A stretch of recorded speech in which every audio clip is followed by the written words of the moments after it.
Hello super Indians, मेरा नाम है प्रशांत और आज के वीडियो में हम जानेंगे कि भाई एफएफआई यानी फिल्म फेडरेशन ऑफ इंडिया की प्रॉब्लम क्या है और ये हर बार उन मूवीज को ही क्यों नॉमिनेट करती है ऑस्कर्स के लिए जिसमें इंडिया के एब्जेक्ट पॉवर्टी और लो स्टैंडर्ड्स ऑफ लिविंग, इलिटरेसी जैसे मुद्दों को ही दिखाया जाता है। और पिछले 2 सालों में तो एक बड़ा जबरदस्त पैटर्न भी है जो मैं आगे वीडियो में डिस्कस करूंगा। सो बिना किसी देरी के आओ आगे बढ़ते हैं। हाँ जी, तो कल देर रात अनाउंसमेंट हुआ कि एफएफआई ने 2023 के ऑस्कर्स के लिए इंडिया का नॉमिनेशन चुन लिया है और वो है चेलो शो। एंड बेसिकली ये एक गुजराती मूवी है। तो सबसे पहली बात तो congrats to those regional movie creators जिनके वर्क्स चुने जा रहे हैं। बट पता है बात ये नहीं है कि क्यों रीजनल मूवीज सेलेक्ट हो रही हैं। बात यह है कि पिछले 2 साल से जो मूवीज ऑस्कर नॉमिनेशन की टॉप कंटेंडर थी वो एक सेम कॉन्सेप्ट पे थी और वो था atrocities done by British empire in British India.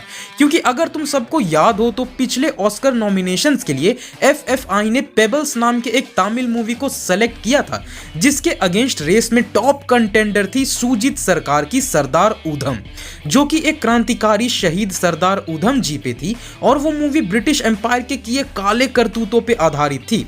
ठीक इसी तरह इस साल आरआरआर जो कि एसएस राजामौली की मूवी है एंड सिमिलरली ये भी बेस्ड है ब्रिटिश एम्पायर के काले कारनामों पे, या वो जिस तरह से इंडियंस को ट्रीट करते थे वाइट सुप्रीमेसी और रेशियल हेट्रेड को इंसाइट करते हुए। एंड ये मूवी तो ऑलमोस्ट अनडिस्प्यूटेड मानी जा रही थी ऑस्कर्स नॉमिनेशन के लिए, बट अचानक से ओवरटेक करते हुए आ गई चेलो शो। तो अब बात आती है कि पॉइंट ऑफ कंटेंशन क्या है। तो भैया पॉइंट ऑफ कंटेंशन ये है कि बैक टू बैक 2 सालों में 2 सेम कॉन्सेप्ट्स की मूवीज को डिक्लाइन करना, वो भी 2 ऐसी मूवीज के लिए जो ऑलमोस्ट एक ही चीज दिखाती है इंडिया के बारे में।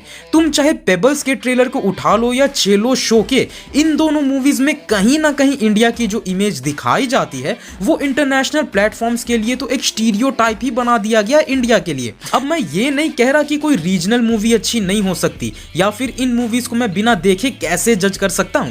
फॉर अ कंसिडरेशन बेशक ये मूवी अच्छी होंगी, बट हमारा कंसर्न है कि हमेशा से इंडिया की ऐसी ही इमेज बाहर क्यों भेजी जा रही है। फॉर योर मेमोरी तुम सबको स्लम डॉग मिलियनेयर मूवी याद ही होगी। नो डाउट ये मूवी कई ऑस्कर्स जीती, but still you can see the same pattern here. इसमें भी इंडिया का इमेज वही पुराना घिसा पिटा country, abject poverty, slum area, crime, भीख मांगते बच्चे, संडास में कूदने वाला सीन एंड पता नहीं क्या क्या। बट एक और एग्जांपल से यादें ताजा कर लो तो अगर गरीबी और स्लम एरिया से मन ना भरा हो तो गली बॉय भी याद ही होगी। Another movie but same representation. एक स्लम एरिया का लड़का है, गली कूचों में बड़ा हुआ, गरीबी देखा, छोटा मोटा काम किया, बिलो पॉवर्टी लाइन की फैमिली है उसकी। What the hell man. तो यार इंडिया का कोई चस्का है क्या खुद के डीमीनिंग इमेज को रिप्रेजेंट करना बाहर के देशों में, स्पेशली उन जरियों के द्वारा जिसे खुद इंडिया ने बनाया हो। आई मीन तुम खुद एक बार सोच के देखो यार कि दूसरे देश के लोग क्या ही इमेज बनाएंगे जब वो ये देख रहे हैं कि अरे उस देश के तो खुद के लोग ऐसी मूवीज बना रहे हैं, ये पर्सपेक्टिव दिखा रहे हैं, तो असलियत में वो देश ऐसी ही होगी।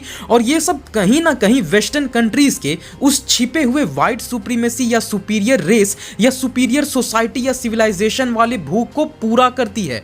तुम विश्वास मानो मेरे दोस्त, कहीं ना कहीं आज भी बाकी के कंट्रीज थर्ड वर्ल्ड कंट्रीज को पिछड़ा हुआ ही मानती है और वो उन्हें वैसा ही देखना पसंद करती है। एंड है इंडिया में भी कुछ लोग जो वेस्टर्न कंट्रीज के इस भूख को पूरा करने का काम कर देते हैं। अगर किसी को लगेगा कि मैं वेस्ट के नफरत में ऐसा कह रहा हूं तो बिल्कुल नहीं मेरे भाई। आरआरआर कहीं से भी एक वीक मूवी नहीं थी ऑस्कर नॉमिनेशंस के लिए, ना ही स्टोरी वाइज, ना ही एक्टिंग वाइज और ना ही स्क्रीन प्ले या सिनेमेटोग्राफी वाइज।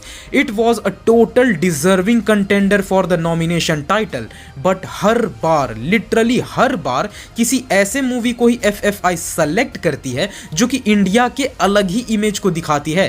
क्योंकि आज नहीं तो कल हमें यह सवाल करना ही होगा या ये नोटिस करना ही होगा कि यूएसए में भी तो रेशियल सेग्रीगेशन और डिस्क्रिमिनेशंस हैं, बट क्या हॉलीवुड उस पे मूवीज बनाती है या मूवीज बना के इस तरह के इंटरनेशनल प्लेटफॉर्म्स पे लाती है?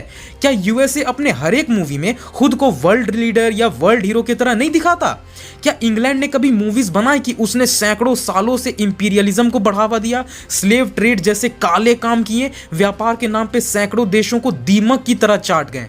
नहीं, वो ये सब कभी नहीं बनाते और ना ही कभी दिखाते हैं। तो फिर इंडिया हमेशा ये गरीबी और भूखमरी की कहानियां लेके क्यों पहुंच जाता है? मानो या ना मानो यार, जब तक हम खुद की इज्जत करना, खुद को बेहतर दिखाना नहीं सीखेंगे, ये दुनिया इंडिया को उसी चश्मे से देखती रहेगी जैसा कि आज से 50 से 70 साल पहले देखती आती थी। तो एफएफआई चाहे जिन भी मोटिव्स पे चलता हो, उन्हें ये गूदा दिखाना होगा कि वो आगे बढ़कर बोल्ड फैसले ले और ऐसे मूवीज भी आगे बढ़ाए जो कि वेस्ट के मुंह पे एक तमाचा हो।